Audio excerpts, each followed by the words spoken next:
दिनाच्या खूप खूप शुभेच्छा. आज सलाम आहे त्या वीरांना, आज सलाम आहे त्या वीरांना की ज्यांच्यामुळे आज हा दिवस पाहिला.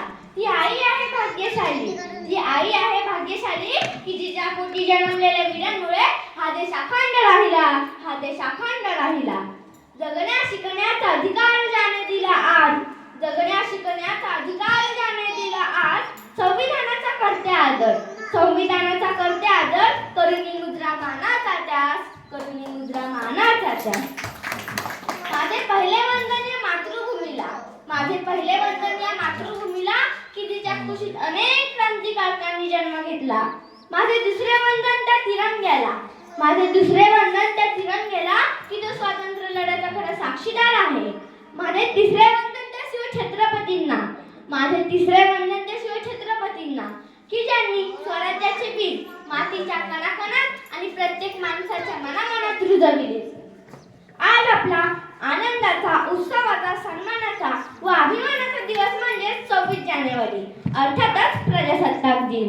150 वर्ष राज्य करणाऱ्या जुलमी इंग्रजांच्या गुलामगिरीतून भारत भूमीला मुक्त करण्यासाठी शूरवीरांनी आपल्या संसाराची राख रांगोळी केली व स्वातंत्र्याच्या यज्ञकुंडात आपल्या प्राणाची आहुती दिली. प्रथम त्या शूरवीरांना मी अभिवादन करते आणि माझ्या बोलण्यास आरंभ करते.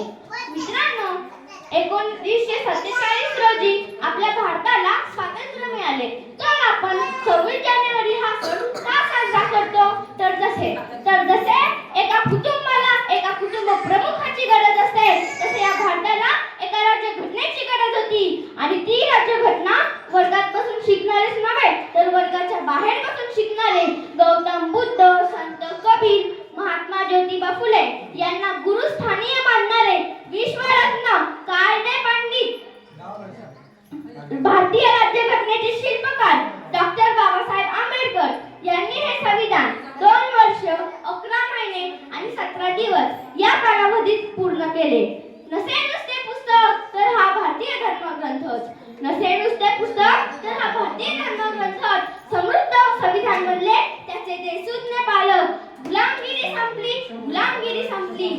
गणराज्य मानले सत्ताधारी चालक आणि जनता बनली मालक. संविधानामुळे आपल्याला न्याय, हक्क, स्वातंत्र्य मिळाले. पूर्वी राजाचा मुलगा राजाच बनायचा, पण संविधानामुळे राजाची मतपेटीतून निवड होऊ लागली. बाबासाहेब